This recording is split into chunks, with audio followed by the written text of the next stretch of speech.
लोकसभेचे विरोधी पक्षनेते राहुल गांधी भिवंडी कोर्टातून निघाले। राहुल गांधींच्या वकिलांकडून जामीनपत्र दाखल, कोर्टानं स्वीकारलं जामीनपत्र।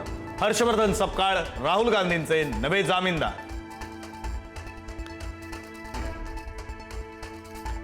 राज्याचं अर्थसंकल्पीय अधिवेशनही विरोधी पक्षनेत्याविनाच होण्याची शक्यता। विधानसभेनंतर आता विधान परिषदेतील विरोधी पक्षनेतेपदही रिक्त।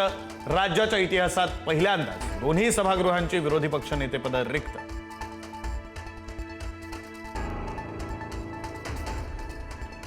आमदार रोहित पवारांची थोड्याच वेळात दिल्लीमध्ये पत्रकार परिषद। अजित पवारांच्या अपघाताची सत्यता बाहेर आणण्यासाठी रोहित पवारांचा लढा। आज पत्रकार परिषदेत काय बोलणार याकडे लक्ष। 12वीच्या 2 विषयांचे पेपर फुटले। विज्ञान शाखेचे फिजिक्स आणि केमिस्ट्रीचा पेपर परीक्षेच्या तासाभरापूर्वीच व्हॉट्सअॅपवर आल्याची माहिती। नागपूरच्या सदर पोलीस ठाण्यात गुन्हा दाखल। 10वीच्या पहिल्या पेपरला राज्यात 11 कॉपी प्रकरणं। पुणे, नागपूर वगळता अन्य विभागामध्ये कॉपी शून्य। 12वीच्या पेपरला कोणताही गैरप्रकार नाही।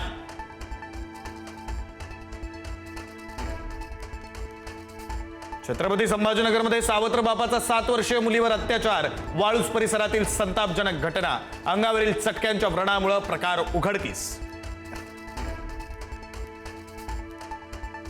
पतीपासून विभक्त मुलीचं प्रेम प्रकरण पटलं नाही म्हणून आईनं पोटच्या मुलीला संपवलं। तू दुसरा नवरा केलास, मग मी प्रेम करून दुसरं लग्न करायला काय हरकत। मुलीच्या संतप्त सवालामुळे आईनं मुलीचा गळा आवळून केली हत्या। संभाजीनगरच्या घटनेनं खळबळ। भंडारा जिल्ह्यातील वरठी इथं गतिमिंद 18 वर्षीय तरुणीवर अत्याचार। 22 वर्षीय आरोपीविरुद्ध गुन्हा दाखल। 20 रुपयांचा आमिष दाखवून गतिमिंद मुलीवर अत्याचार।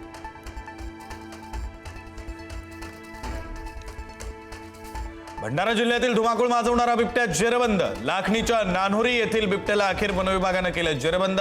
नागरिकांनी घेतला सुटकेचा श्वास। शिमग्याआधी कोकणी माणसासाठी राज्य सरकारची मोठी घोषणा।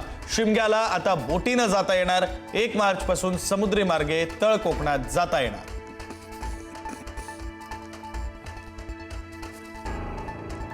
केईएम रुग्णालयामध्ये सुरू होणार आयव्हीएफ केंद्र। येत्या सोमवारपासून आयव्हीएफ सुविधा सुरू होणार। सरकारी रुग्णालयात सुसज्ज आयव्हीएफ केंद्र सुरू होण्याची पहिलीच वेळ। अल्प दरात होणार उपचार।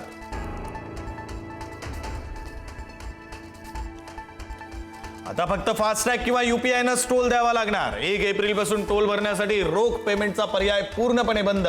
फास्टॅग किंवा ऑनलाईन स्वरूपातच टोल भरता येणार। गोकुळचं दूध 2 रुपयांनी महागलं। दुधाच्या दरात प्रति लिटर 2 रुपयांची वाढ। म्हशीचं दूध प्रति लिटर 76 रुपयांवर।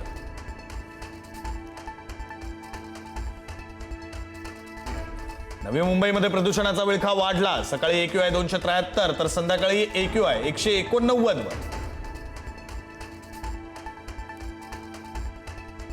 डोनाल्ड ट्रम्प यांना अमेरिकेच्या फेडरल कोर्टाचा दणका। टॅरिफचा निर्णय अमेरिकन कोर्टाकडून रद्द।